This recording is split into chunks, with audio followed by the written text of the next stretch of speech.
എല്ലാം കഴിഞ്ഞു, ഇനിയിപ്പം പാട്ടുമില്ല ഒന്നുമില്ല, അങ്ങനെ ഒരു മനസ്സായിരുന്നു എനിക്ക്. ഞാൻ തിരിച്ചു വരുന്ന ഞാൻ പോലും വിചാരിച്ചിട്ടില്ല. എന്നെ തിരിച്ചു കൊണ്ടുവരാൻ ഹെൽപ്പ് ചെയ്ത് ഒരുപാട് പേര്, എനിക്ക് പരിചയമില്ലാത്ത ആൾക്കാർ എനിക്ക് പ്രസാദം പല അമ്പലങ്ങളിൽ വഴിപാട് ചെയ്ത പ്രസാദം, എൻ്റെ പേരും ഇതൊക്കെ വെച്ച് എനിക്ക് എന്തോരം പ്രസാദങ്ങൾ വന്നെന്നറിയുമോ.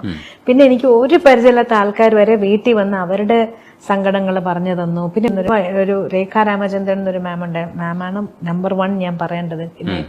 എന്നെ ഏറ്റവും കൂടുതൽ കൗൺസിലിംഗ് ചെയ്തത് മാമാണ്. രേഖ മാം വന്നു, നമ്മുടെ രവീന്ദ്ര മാഷിന്റെ ശോഭ ചേച്ചി എന്നും വന്ന് ഇതുപോലെ കൃഷ്ണന്റെ കഥകൾ തന്നെയാണ് കൂടുതലും പറഞ്ഞു തരുന്നത്. അങ്ങനെ ഒരുപാട് കാര്യങ്ങൾ എനിക്ക് തിരിച്ചറിവുണ്ടാക്കി തന്ന ഒരുപാട് പേരുണ്ട്. അല്ല, നമുക്ക് ആ സമയത്ത് ഒരുപാട് പേര് പറഞ്ഞു തരുമെങ്കിലും അത് പ്രോപ്പറായിട്ടുള്ള രീതിയിൽ നമ്മുടെ തലയിൽ കയറുക എന്നുള്ളതാണ് ഈശ്വരാധീനം. നമുക്ക് അതിനോടൊപ്പം കൂടെ ഒന്നുകൂടെ ചേർത്ത് പറയണം, ചേച്ചിയുടെ പ്രാർത്ഥന മുമ്പിൽ നിന്ന് ഉള്ളൊരു സ്റ്റൈല് മാറി. ഇടയ്ക്ക് ചേച്ചി പറയുമ്പോൾ പ്രാർത്ഥന മറ്റൊരു തരത്തിലാണ് കണ്ടത്. അപ്പോൾ അമ്പലത്തിൽ പോയി നിന്നിട്ട് നമ്മൾ പ്രാർത്ഥിക്കുമ്പോൾ ചില ആവശ്യങ്ങളൊക്കെ ഉണ്ടാവാറുണ്ട്. പക്ഷെ ഇപ്പൊ ചേച്ചിയുടെ പ്രാർത്ഥന ആ തരത്തിലല്ല.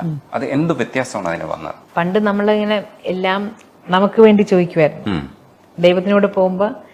പിന്നെ ഞാൻ എന്റെ മോളുടെ ഇതോടുകൂടി ഞാൻ മനസ്സിലാക്കി, നമുക്ക് വരാനുള്ള കാര്യങ്ങൾ വരും.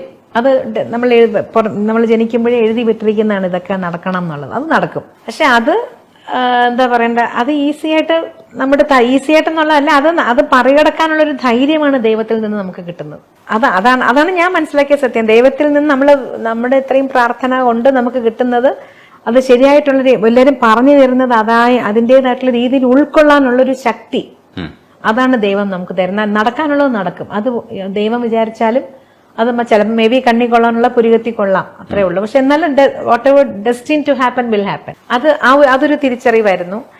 പിന്നെ ഈ പറഞ്ഞ മാതിരി ഇങ്ങനെ അങ്ങനെ ഒറ്റപ്പെട്ട് അങ്ങനെ ഒന്നിലും പോകാതെ ഞാൻ ഇങ്ങനെ ഇരുന്നാല് എന്നെ ചുറ്റിപ്പറ്റി ചുറ്റിപ്പറ്റുന്ന എന്റെ ചുറ്റുമുള്ളവരുടെ ജീവിതം കൂടെ ഞാൻ മിസറബിൾ ആക്കുകയാണ്. വിജയൻ ചേട്ടന്റെ കഥ പറയുകയാണെങ്കിൽ ജോലി വരെ റിസൈൻ ചെയ്ത് എന്റെ ഒരു സംഗീത ജീവിതത്തിന് വേണ്ടി ഒഴിഞ്ഞു വെച്ചാണ് വിജയൻ ചേട്ടന്റെ ജീവിതം കൂടെ. അപ്പൊ ഞാനിങ്ങനെ അടഞ്ഞിരുന്ന് അദ്ദേഹത്തിന്റെ ബാക്കിയുള്ള ലൈഫ് എങ്ങനെ മുമ്പോട്ട് പോകും.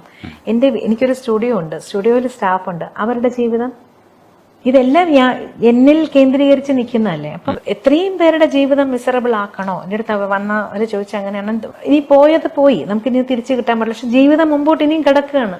അപ്പൊ എല്ലാവരുടെയും ജീവിതം ദുരിതമാക്കാതെ ഞാൻ ഒരാൾ എണീറ്റ് നിന്നാൽ ഇവരെല്ലാവരും എൻ്റെ ഒപ്പം എണീക്കും. അതാണ് ചേച്ചി. ശരി ചേച്ചി, ആദ്യത്തെ സിനിമാ ഗാനങ്ങളിൽ എനിക്ക് തോന്നുന്നു 6 സിനിമയോളം MG രാധാകൃഷ്ണൻ സാറിന്റെ സിനിമകൾ തന്നെയാണ്. 5 പടങ്ങൾ MG രാധാകൃഷ്ണൻ സാറിന്റെ പടങ്ങളാണ് വന്നേക്കുന്നത്. അതിലിപ്പോ നമുക്കിപ്പോ ടോപ്പായിട്ടുള്ള പാട്ടുകളൊക്കെ MG രാധാകൃഷ്ണൻ സാറിന്റെ കയ്യിൽ നിന്ന് നമുക്ക് കിട്ടിയിട്ടുണ്ട്. ഇപ്പം വരുവാനില്ലാരും ഈ വിജനമായും ഈ വഴിക്കറിയാം അതെന്തായാലും എന്നും, അതും അതിൽ തന്നെ ഒരു മുறை വന്ന് പാട്ടായ അത് എന്താ പറയാ ഭയങ്കര ഹിറ്റാണ്, സൂപ്പർ ഹിറ്റാണ്. പക്ഷെ എനിക്ക് അതിനേക്കാളും കൂടുതൽ ഇമ്പമാർന്ന് കേൾക്കാൻ ഇപ്പൊ ഇഷ്ടമുള്ളത്, കാരണം ചേച്ചി അധികം അത് അല്ലാതെ പാടുന്ന ഞാൻ അധികം കേട്ടിട്ടില്ല. സ്റ്റേജിലൊക്കെ ചേച്ചി പാടുന്നുണ്ടാവും.